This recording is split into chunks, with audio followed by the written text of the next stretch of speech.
You're listening to the Unsure Entrepreneur Podcast with Roger Pierce. Whether you're scribbling business ideas on a napkin or wrestling with the should I, shouldn't I question, get ready to explore the realities, the risks, and the rewards of entrepreneurship as we share the stories, scars, and successes of small business owners. Hey, Unsure Entrepreneurs. Welcome to the podcast. Let me tell you about my very special guest. Leigh Mitchell is a longtime friend and an inspiring force in the world of entrepreneurship, branding, and inclusivity. We go way back, and I've had the privilege of watching her evolve from an ambitious entrepreneur into a sought-after speaker, mentor, teacher, and consultant. As the founder of Women in Biz Network, one of Canada's largest communities for entrepreneurs, she has helped women entrepreneurs and professionals to learn, grow, and connect. In her latest venture, ChangeMaker Collective, Leigh offers consulting services to small and medium-sized businesses, social enterprises, and individual change makers. Now, through this platform, she provides comprehensive brand management, public relations, change-making consulting, all designed to align values and well-being with impactful change. Now, Leigh also hosts the ChangeMakers podcast, where she and expert guests coach listeners on navigating career, life, and business challenges. She is also an educator, teaching at York University, University of Guelph-Humber, and York Entrepreneurship Development Institute. I'm so excited to bring her on the Unsure Entrepreneur because Leigh's lived through the doubts and the hurdles of self-employment, and she knows what it takes to push forward to achieve success. Welcome, my friend.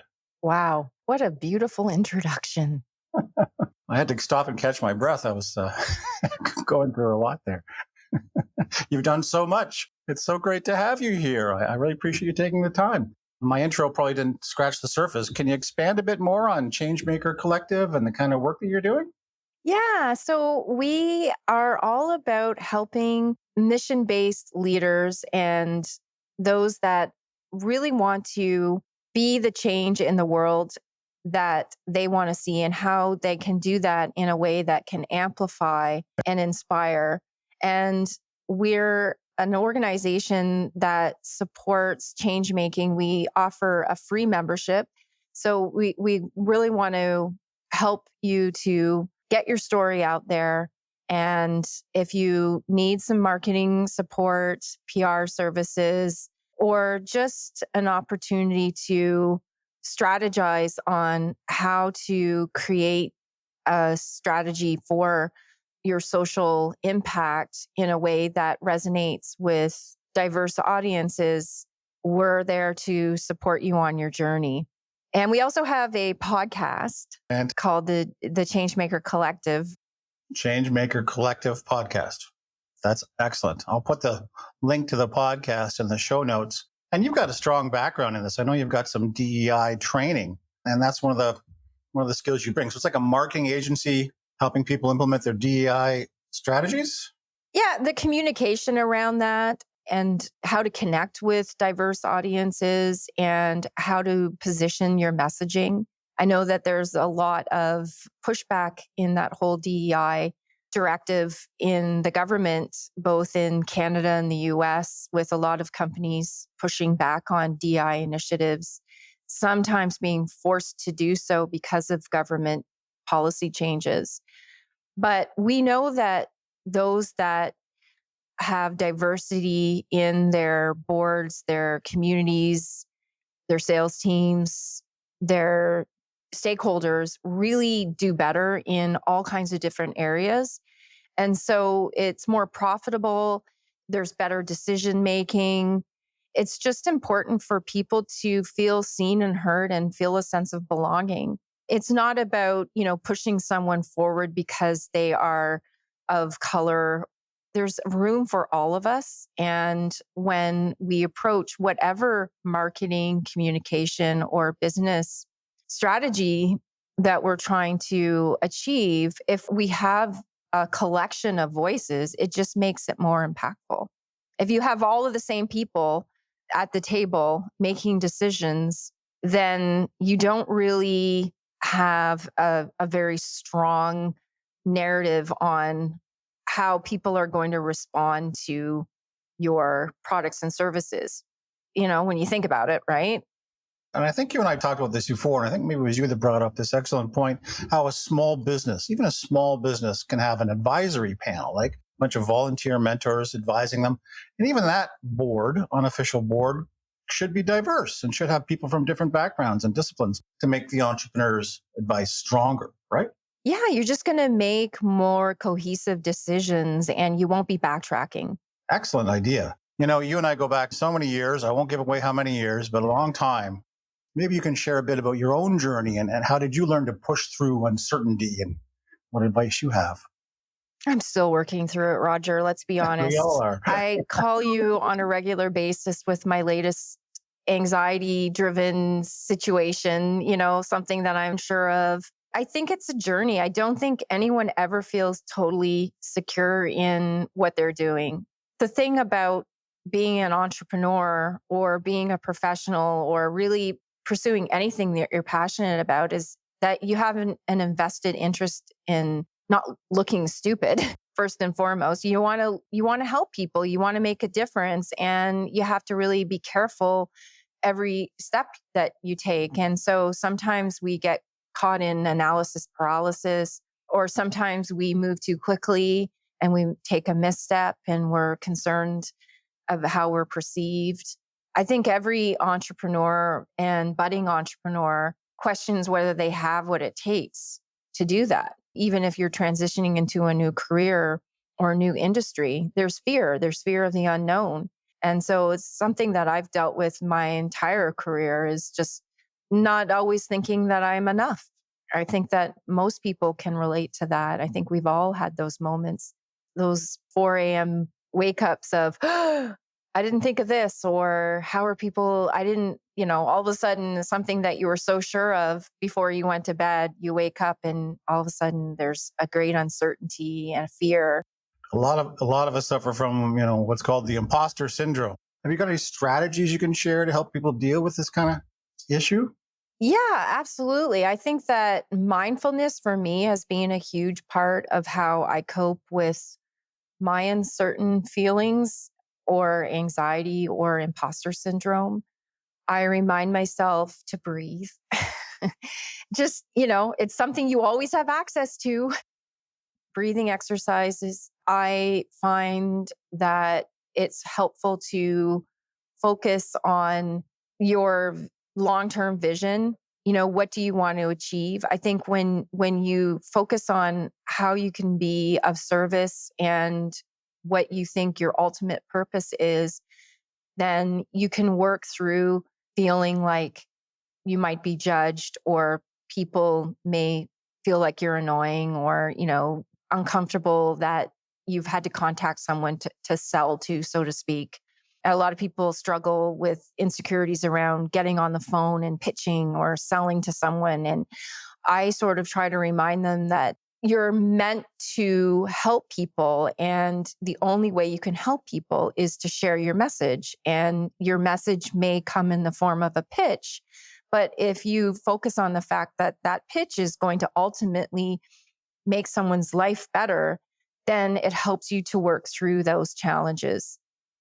I would say that focusing on how you're going to be of value to people and how you're going to help them helps to get through feeling insecure, and being in the present moment as much as possible. And also trying not to assume you know what other person is thinking about you. And chances are they aren't thinking about you nearly as much as what you might imagine. I think we all think, oh, this person's judging me. But no, this person's probably thinking about the fight that they've had with their spouse, or the bill that they haven't paid, or the issue they might have with their child, right? We're all dealing with a lot of things on our plate, and we're internally judging our own moves way more than we're judging the moves of others. So I think if you focus on that, it makes a big difference. The fears are all in our head. I love it. I love it. Now, I want to talk to you about the power of perseverance, lessons from the roller coaster, I call it, of entrepreneurship, the roller coaster of small business, the dizzying highs and the terrifying lows, as I call it, as you go up and down the roller coaster. Can you think of some times or a time when you faced a major setback in your business and how you found the motivation to keep going forward? So, for example, sometimes entrepreneurs take a break or they reach out to a friend or they look at a past success. What helps you overcome hurdles? Well, let's look at it in the form of a story. And a story has a beginning, a middle, and an end. And you were definitely there in the beginning of my story when I first started Women in Biz Network. And I remember having to get sponsors because I was putting on my first event. And if I showed some resilience, it was definitely those early days because I didn't know any better. First off, I didn't know any better to not be resilient because I didn't know whether I was going to succeed or fail, but I knew that I had to just keep trying. And so you were one of the first people that I reached out to. And as you like to joke around that, like, I just kept calling and leaving messages for you. And eventually you just couldn't help but call me back. And perseverance was that you had that first initial conversation with me, and I pitched having you provide a financial sponsorship for our very first event. And you also spoke at it. So that was when I was first introduced to your amazing thought leadership.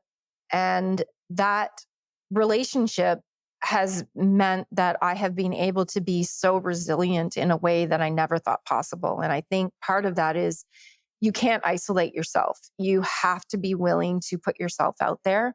And for some people, that can be really scary. So that was my beginning. And then my middle was the pandemic. I think the pandemic was a challenging time for everyone. And I had to put the business on hold because there were no conferences to produce because no one could have in-person events. I remember thinking to myself, what do I do now? I had gone on a trip not too far from the pandemic, and I had done a volunteer trip to Costa Rica with an entrepreneurial community of ChangeMakers. And we had built a storage unit for these women in the jungles of Costa Rica who were selling sandwiches to tourists and they needed a place to put their belongings. And there were a lot of children at this volunteer trip. And I was the photographer at the event and they were very interested in my camera. So I was teaching them how to use my camera. And that was a little seed that planted inside me that I realized that maybe I'm meant to be a teacher. But when I came back, I didn't really know how or like what that would mean exactly, but it planted a seed in me. And so when the pandemic hit, I realized that it was time for me to pursue that seed. And I started volunteering to go into college and university classrooms as a guest speaker. That led me to be hired in the middle of the pandemic to be an instructor, first at the University of Guelph Humber, and then later at the York Continuing Studies. And so I became a marketing instructor and professor. And I never thought that that would have been possible. But I guess my resilient mind is it's okay to try new things. And it doesn't matter if you don't know exactly what you're doing, you'll figure it out. Everything is figure outable. That's a Marie Forleo quote. That's not mine. But it's something that I remind myself every day is that just because I don't know what to do doesn't really matter. The universe will help me figure it out. And so that was my middle. And where I'm at today in terms of resiliency and figuring things out is the international student cap has severely cut a lot of jobs for instructors and teachers. And so I realized in the last year that because I was pretty much teaching full time, but this year my contracts have been cut back by one each semester. So I sort of knew that it's time to go back to the drawing board and decide what to do next along with teaching. I'm certainly not going to give that up. I love it. And what I realized is that I really want to help fellow change makers amplify their voice. And so we've created this communications and marketing and brand consulting company called the ChangeMaker Collective.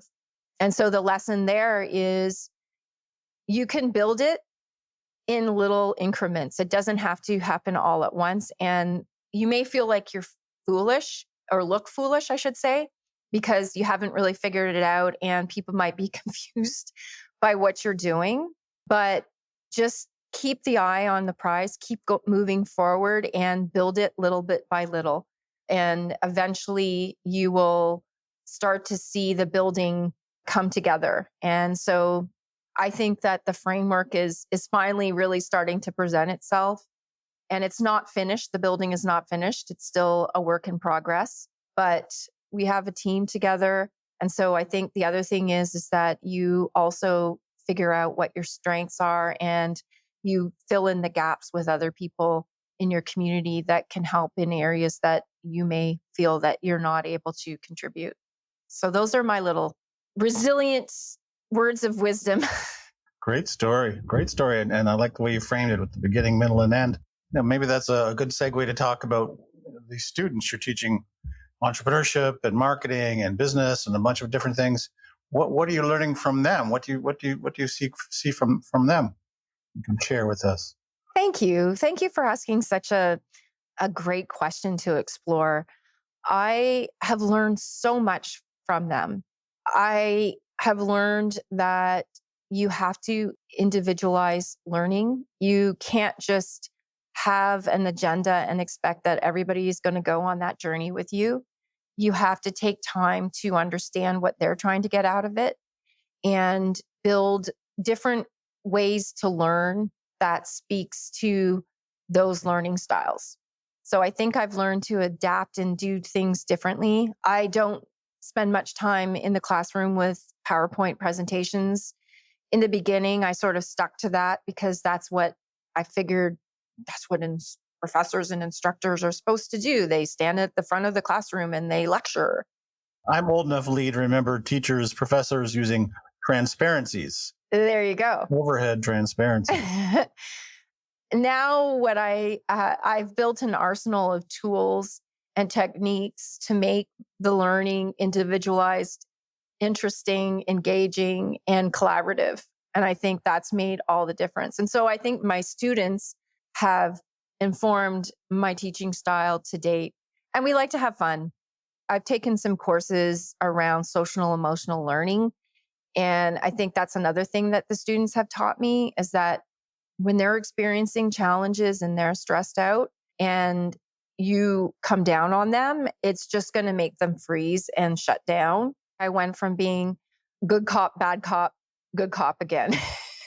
So I started out like very much fun and engaging. And then I felt like they were starting to take advantage of my nature. And so then I became very sort of felt like I had to be much more tough in the classroom. Now I feel like I'm a really good combination of having boundaries, having expectations of the students, but also being flexible to their learning styles and what they want to achieve. And so I feel that that has made a big difference. So yeah, I'm learning from them every single day. They're teaching me things about marketing. And it was the students who told me about this new thing called AI a couple of years ago, right? I didn't even know about it before they were telling me what was happening. So they know the latest tools and the latest trends. And, they sort of give me a little feeling for what's happening. And then I go and explore it and figure out how I'm going to include it into our conversations. Fantastic. A two-way street, it sounds like. It has to be. I want to talk to you a little bit about, because it's also an important issue for entrepreneurs, is work-life balance. How do you prioritize between the bottomless pit that is small business ownership and your personal life? Because relationships can suffer in a big way. Entrepreneurs get all engrossed and all consumed by their business. I've been guilty of it before. I know lots of others have. You've got a husband and two sons. But what I've always admired about you, Leigh, is the way you prioritize your family, despite your huge workload running multiple businesses, teaching, podcasting. Balancing personal life and business life demands are a common struggle for entrepreneurs. Give us some secrets. How do you balance life with business so well? Well, you don't see me at 4 o'clock running around with, freaking out that I can't find a microphone or the mouse is missing or there's no food in the fridge. I think we all have our moments where we explode. And so, fortunately or unfortunately, social media and our branding can really cover that up. And we can seem more perfect than we really are. And what I've learned to embrace is being perfectly unperfect. I think that just being honest with myself, being honest with my family, and taking care of my basic needs first has helped a lot. I think when you put all of your own basic needs, and that includes self care, on hold, then you really do start to fall apart. And you've witnessed my emotional ups and downs over the years, being one of my mentors. I come to you when I'm really struggling, whether it be with my relationship or a client or not confused about something or another. So my kids have seen me birth the business and they have learned a lot from me. And I've learned a lot from them throughout the process. They teach me, just like my students teach me things, they teach me things. They remind me when I seem intense or that I need to breathe, that I'm approaching something with too much intensity and that it's not helpful. Rob and I, who's my husband, we have learned together. He's also an instructor, and we did course redevelopment work together this past summer. And that was really challenging, but also an opportunity to grow together. And so I think keeping open communication has really helped. And understanding that, maybe you're not the best version of yourself and that it's okay to go back and make amends. So I think that's just a few things that I've sort of learned over the years how to approach it.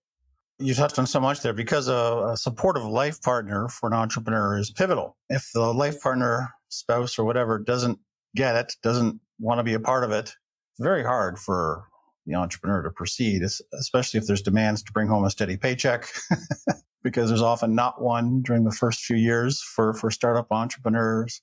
Why are you prioritizing work as opposed to the kids' soccer game? Why can't we go on this holiday? Oh, I've got to work. All kinds of issues. So probably the first partner is your life partner, right, in the business before any other business partners.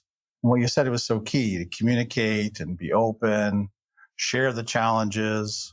That's going to help them understand what you're going through and make you even stronger to persevere. Fantastic advice. A final piece of advice or something that you would give an entrepreneur, maybe one of your students who is thinking about starting a small business, getting in on this journey, someone who's on the fence, not quite sure about the whole thing. What do you say to someone like that?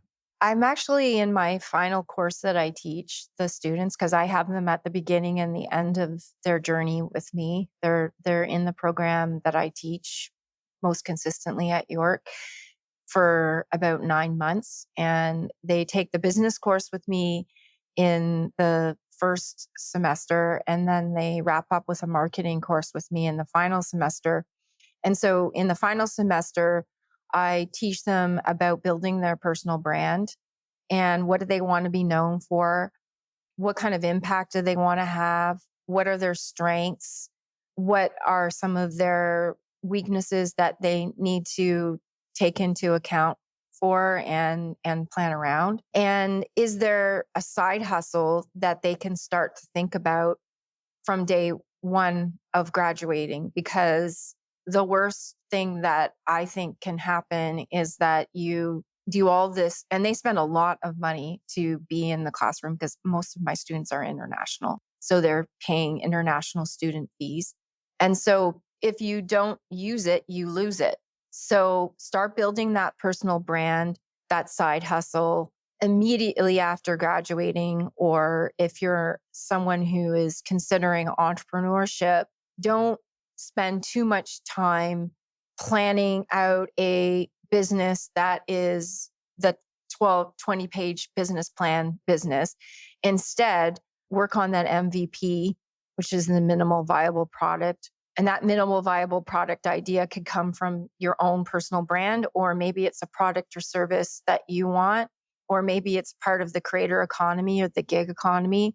Whatever you think that you're possibly interested in, you could be doing that while also pursuing a traditional job, or you have to keep paying the bills and having that full-time job while you're doing this building the business. So either way, whatever your situation is, just keep moving towards building your expertise and contributing towards your mission, your values, and what you like to do.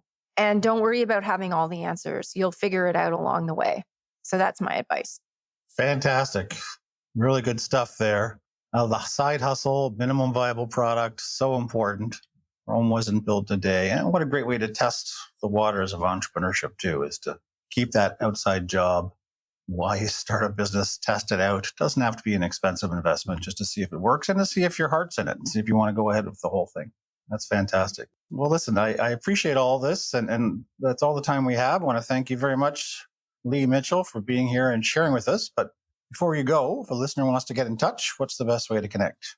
So I'm on LinkedIn all the time. Please feel free to connect with me on LinkedIn. And my spelling of my name is Leigh and Mitchell. And I'm sure that will be in the show notes for you.